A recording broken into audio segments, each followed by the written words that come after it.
The office of a small firm employs mostly women: accountants, economists, a cashier, a secretary, and a cleaner. The chief, Peter Vladimirovich, 41, is a professional, handsome, intelligent, and polite. He has not yet fully untwisted the company, but the prospects were good. Their firm was making estimates, balance sheets, business plans, reports for tax and state statistics. More and more clients were coming in. Everyone from the young secretary to the cleaning lady. Aunt Shura, a doorman, called him Arpetenka. The boss wife, a long-legged blonde, occasionally appeared in the corridors of the firm. She haughtily marched on slim heels past the female employees into her husband's office. Rumor had it that he had found her in a regional beauty contest. She didn't place high, but she got her hands on Petenka. And of course, she wanted a richer husband, but what did she get? In any case, Peter managed to earn money for all her desires and took her on vacations, not only to Turkey. What a beautiful couple, only his wife looked at Arpetenka with an unkind expression. Women sighed amicably when the chief and his wife got into the elegant foreign car. Masha sadly looked after the departing car. Yes, with such a husband can live like a stone wall. He wouldn't sit idle for months, pouring vodka on his sorrows. Masha worked as an economist. She had had an unfortunate 2-year experience of married life. Her ex-husband had made their life together intolerable. After the divorce, Masha decided that family life was not for her. The good ones were all taken away, and there was no need for the bad ones anymore. One was enough. Now, looking at the chief, deep in her heart she envied his wife. If only one could meet such a man as Peter Vladimirovich, where could one find such a man? One morning Masha was almost late for work. There was no bus for a long time. She looked at the excited women in the accounting department with surprise. They were discussing something heatedly. Think about it. How could she? What a wretch, don't look pretty. The women heard the news in the morning. The wife left the chief. Not just left, and demonstratively left, said that he is a pauper and she deserves a better life. And this better life will give her a new chosen one. How did they know all the details? That remained a mystery. She exchanged such a man for money, as if Petenka didn't give her enough money. Aunt Shura was the loudest in her indignation. The chief was suffering. He became gloomy, irritable, now and then burst into a yell, which he had never allowed himself.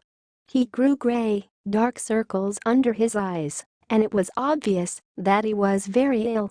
Masha watched with horror as he brought himself to a nervous breakdown. So you can get sick from boredom. We must urgently save the chief, she decided. On Friday, Masha showed up for work in her best dress and new stiletto shoes. The chief was in a particularly bad mood that day. He kept scolding his female employees with and without cause. Masha patiently waited for the end of the day, and when everyone rushed to go home, she also headed for the exit, but a little behind the others. Behind her the door slammed, and she heard the chief's footsteps. On the high porch Masha slightly hesitated, took a step, another, and was sitting on the ground. The heel of her luxurious slipper was on the top step of the porch. "What are you so careless?" Peter Vladimirovich asked. Masha tearfully rubbed her foot. "Does it hurt?" "We need to go to the hospital," said the chief. "No way. It will pass. I have to go home." Masha tried to get up. "How can you go home without a heel?" "Get in the car." Peter helped Masha to get up and get in the car, taking the fallen off his heel. He brought her straight to the emergency room. They took an X-ray. There was no fracture, just a small fracture. "We're gonna have to put a bandage on it." "Don't worry, in a month the leg will be as good as new, but in the meantime no loads," the doctor strictly ordered. The chief got upset. "What will I do without an economist?" "I can work from home, but I will still need to bring some documents," replied Masha. Peter Vladimirovich carried Masha up to the second floor to her apartment. "Do you live alone? Who will look after you?" he asked Masha. "I can crawl to the toilet on one leg, and in a few days I will be able to step on it." I need to put a chair closer to the sofa. I can hold onto it and move around," she answered him. Peter Vladimirovich was kind. He felt sorry for Masha. "Lie down and do not move anywhere yet. You'll go home, feed the cat and come back. You need serious care. The fracture can develop into a fracture," authoritatively declared the chief. And the chief began to come to Masha every day, sometimes with the documents, but more often without them. He brought her food and obligatory made her eat cottage cheese, very good for the bones. About a week later he came with the cat and stayed with Masha until she fully recovered.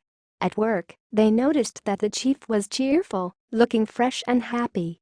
Masha went back to work. And of course, she did not tell anyone that the fall from the porch had been carefully planned and rehearsed, that the chief helped her up, walked her home, and then, God willing. But something went wrong, and an unplanned crack appeared. Masha realized in time that men do not like to be pitied. She saw how the chief's cheekbones twisted when someone began to scold his wife and sympathize with him. So she decided it was better to let him feel sorry for her, pity her and feel strong and necessary again. After returning from the hospital, Masha did not work for long. She married Peter Vladimirovich and then went on maternity leave. They had a baby boy. The chief was happy. He worked hard and their firm's business was booming. Maybe someone will consider what Masha did to be dishonest. What can you do? There aren't many good men. A woman builds her happiness in any way she can. Besides, Masha thought she was saving her beloved boss. Anyway, they are happy and plan to have a daughter in the near future.